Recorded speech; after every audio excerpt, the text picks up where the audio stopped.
শুরু করছি আজকের গল্প মঞ্জিল সেনের লেখা ডাকবাংলো। আমি যখন ডাকবাংলোয় পৌঁছলাম তখন সূর্য পশ্চিমে হেলে পড়েছে। চারিদিকে গাছ আর গাছ, সবুজের প্রলেপ। মাঝখানে ছবির মতো সুন্দর ডাকবাংলোটি। তাকিয়ে থাকতে ইচ্ছে করে। ডাকবাংলোর চৌকিদার আমাকে একটা ঘর খুলে ঝেড়ে ঝুড়ে দিল। তারপর জিজ্ঞেস করলো রাতের খাবার বানাতে হবে কিনা। আমি টিফিন ক্যারিয়ারে ডজন খানেক লুচি আর কষা মাংস ভরে এনেছিলাম। আমার সঙ্গে খাবার আছে জেনে চৌকিদার চলে গেল। খানিক বাদেই চোঙা মতো চিমনির একটা লণ্ঠন জ্বালিয়ে আমার ঘরে রেখে সে জানালো তাকে আমার আর দরকার না থাকলে সে বাড়ি যেতে চায়। তার মেয়ের নাকি অসুখ, খুব ভোরেই আবার সে চলে আসবে। আমি তাকে বিদায় দিলাম। যাবার সময় সে যেন একটু ইতস্তত করে বলল, বাবু একটু সাবধানে থাকবেন, রাত বিরেতে হুট করে ঘর থেকে বেরুবেন না। আকাশ হঠাৎ কালো মেঘে ছেয়ে গেল। 8টার সময় অঝোর ধারায় বৃষ্টি নামল। আমি খাওয়া দাওয়া সেরে নিলাম। সারাদিনের ক্লান্তিতে দু চোখ ভেঙে ঘুম আসছিল, তাই তাড়াতাড়ি শুয়ে পড়লাম। বেশ ঘুমোচ্ছিলাম। হঠাৎ দরজায় ঘন ঘন করাঘাত হতেই আমার কাঁচা ঘুমটা ভেঙে গেল। ঘরের আলোটা জ্বলছিল। আমি হাতঘড়ির দিকে তাকিয়ে দেখলাম মোটে রাত 10টা। আবার দরজায় করাঘাতের শব্দ। আমি ঘুম জড়ানো চোখে উঠে দরজাটা খুলেই 2 পা পিছিয়ে গেলাম। স্তিমিত আলোয় আমার চোখে পড়ল একটি অল্প বয়সী সুন্দরী বউ দাঁড়িয়ে আছে।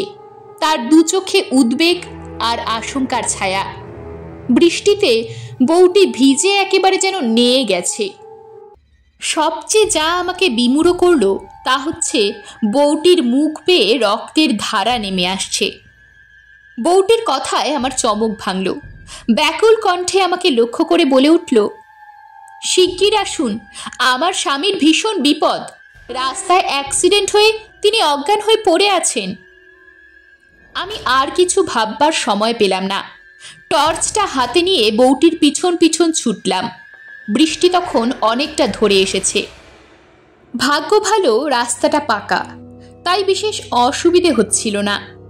বেশ কিছুটা যাবার পর পথের পাশে একটা প্রকাণ্ড গাছের সামনে এসে বউটি থমকে দাঁড়ালো। তারপর আমার দিকে আকুলভাবে ফিরে তাকালো। আমি বুঝলাম ওই গাছের কাছাকাছি কোথাও ওর স্বামী অজ্ঞান হয়ে পড়ে আছে। আমি টর্চ চালিয়ে এগিয়ে গেলাম, কিন্তু চারিদিকে আলো ফেলেও মাটিতে কাউকে পড়ে থাকতে দেখলাম না।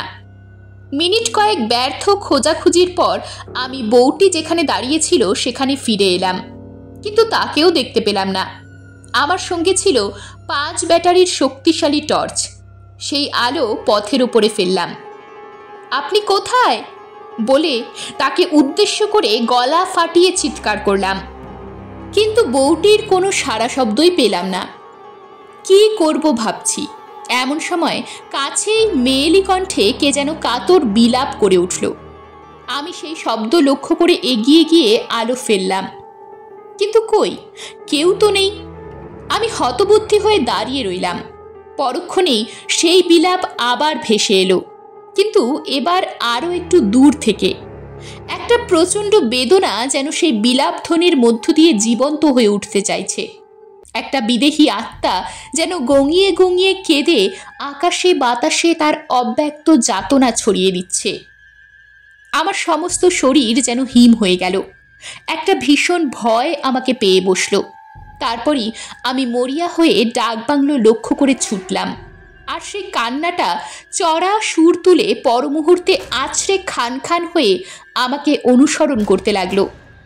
কিভাবে যে আমি ডাকবাংলোয় পৌঁছে দরজা বন্ধ করে বিছানায় আশ্রয় নিয়েছিলাম তা আমার মনে নেই।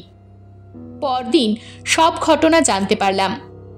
বছর কয়েক আগে এক বর্ষার রাত্রে ওই গাছটার সঙ্গে একটা গাড়ির ধাক্কা লাগে। গাড়িতে ছিল মণিমোহন বোস নামে এক যুবক ও তার সদ্য বিবাহিতা স্ত্রী। বিয়ের পর তারা বেড়াতে বেরিয়েছিলেন।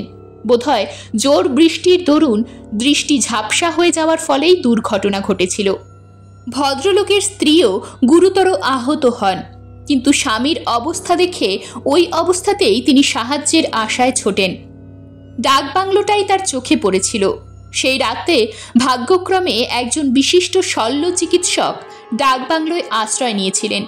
তিনি সঙ্গে সঙ্গে ঘটনাস্থলে ছুটে যান, কিন্তু তার কিছু করবার ছিল না। স্টিয়ারিংয়ের হুইল মণিমোহনবাবুর বুকের মধ্যে ঢুকে গিয়েছিল। বউটিও বাঁচেনি। হাসপাতালে নিয়ে যাবার 2 দিন পরে তারও মৃত্যু হয়। ওই ঘটনার পর থেকে নাকি বৃষ্টি বাদলের রাতে বউটিকে মাঝে মাঝে দেখা যায়।